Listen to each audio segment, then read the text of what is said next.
Bom, muito bem. Continuando aí as apresentações infectoparasitárias da pele, então a gente vai continuar com patologias mais específicas e mais difíceis da gente deixar de discutir, principalmente do ponto de vista acadêmico, né? E questão de prova, claro. A gente vai falar então de mais uma patologia aí de acometimento infeccioso da pele, a leishmaniose. A leishmania é causada basicamente pela Leishmania brasiliensis, diferente aí então a leishmaniose tegumentar, diferente da leishmaniose visceral. Então a gente tem aí a leishmania tegumentar, causada basicamente pela Leishmania brasiliensis, amazonense e guaianense. E aí a gente vai aí falar do parasito e a forma com que ele é transmitido.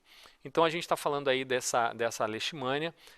Ela geralmente é transmitida pelos flemotomídeos a partir de uma picada, então, do gene Lutzomia.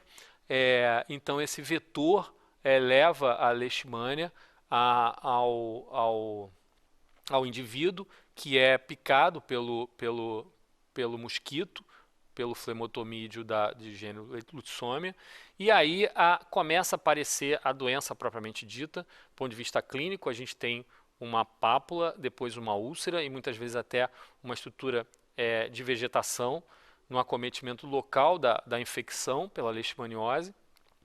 É uma lesão que basicamente ela começa ulcerada ou vegetante e tem ainda outros diagnósticos diferenciais que a gente tem que fazer, outros diagnósticos que se assemelham pela apresentação clínica de ulceração, como o próprio paracoco, então a leishmania, a esporotricose, a cromomicose, os carcinomas espinocelulares, ou ainda a tuberculose da pele, né, ou a apresentação do Mycobacterium acometendo a pele. Então a gente tem aí alguns diagnósticos diferenciais dessa apresentação clínica de ulceração ou lesão vegetante, né? E a gente lembrando que ulceração é aquela estrutura de acometimento um pouco mais profundo da pele, onde você não fica só com a erosão superficial, você tem o acometimento da derme, e aí que pode ser causado por vários outros micro-organismos, né, ou ainda nas doenças neoplásicas da pele. Bom, a gente pode mais à frente mostrar as lesões, nós vamos mostrar as lesões para vocês, lembrando o paracoco aí um fungo, a blastomicose sul-americana, doença de Lutz, Splendor e Almeida, né, com apresentação às vezes na sua apresentação em roda de Leme, né, bem clássica da patologia. A leishmania, como a gente já está descrevendo, a esporotricose, a micose, que a gente vai falar mais à frente, outra infecção fúngica, o carcinoma espinocelular e a própria tuberculose. A gente tem uma apresentação da leishmaniose, da leishmania, que a gente chama de uma leishmania tegumentar difusa, que é a apresentação que a gente chama parecida com a hanseníase virchoviana, que nós vamos ver aí mais à frente. Então, é uma leishmaniose difusa que se assemelha muito ao acometimento do Mycobacterium lepre. E aí a gente chama, então, essa apresentação de tegumentar difusa, que se assemelha, então, à hanseníase virchoviana.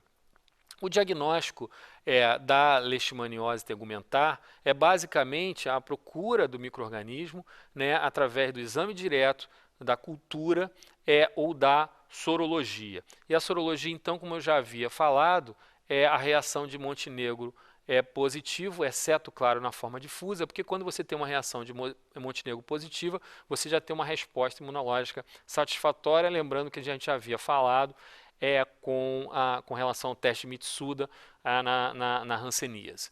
Então aí a correlação direta entre a reação de Montenegro positiva e a patologia. Então diagnóstico, o exame direto, claro, a cultura e a sorologia. Bom, o tratamento é basicamente com um antimonial pentavalente, o glucantime. Muitas vezes pode ser necessário o uso da anfotericina B ou da pentamidina. Então a gente vai ver aí, claro, as lesões, e elas são bastante, assim, eu diria, que nos emocionam bastante do ponto de vista de apresentação, né? Tem um aspecto feio, e só que elas não têm aí uma relação direta dessa ulceração tão assim exagerada, tão profunda, com dor ou qualquer situação de desconforto do doente. Então, muitas vezes essas úlceras com essas bordas elevadas, emolduradas, são indolores. Então, o paciente não tem queixa de dor.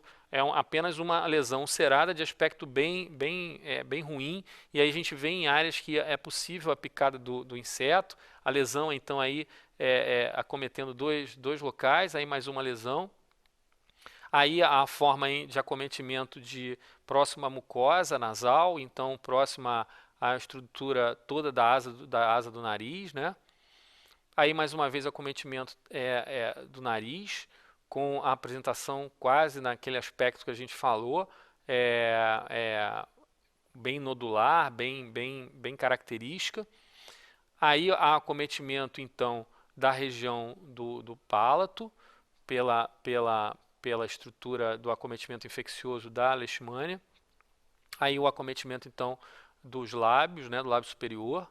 E aí então a forma que lembra a hanseníase vichoviana, a lesão, a leishmaniose tegumentar difusa, então lembrando aquele aspecto da face leonina da hanseníase vichoviana. Bom, como eu disse aí, lembrando então as lesões que levam à ulceração, por exemplo, aqui o acometimento do lábio, parecido com a situação anterior, o paracoco, então doença relacionada aí muitas vezes ao meio rural, pelo fungo, a paracoccioide micose, a blastomicose sul-americana, mais uma vez doença de Lutz Splendor e Almeida, com aquele aspecto de roda de Leme, ao exame direto do fungo. Aí a apresentação da esporotricose, onde você tem essa linfangite em rosário, ou seja, a esporotricose muitas vezes relacionada, então, mais uma vez, ao meio rural, e hoje relacionado ao gato infectado pelo Sporotrix Schenck. E aí você vê as lesões causando uma linfangite em rosário, com as lesões ulcerando no trajeto. E aí então a cromicose extremamente verrucosa, com lesões ulceradas e alguns pontos ulcerados, algumas áreas verrucosas da cromicose, fazendo parte daquele diagnóstico diferencial ali discutido anteriormente.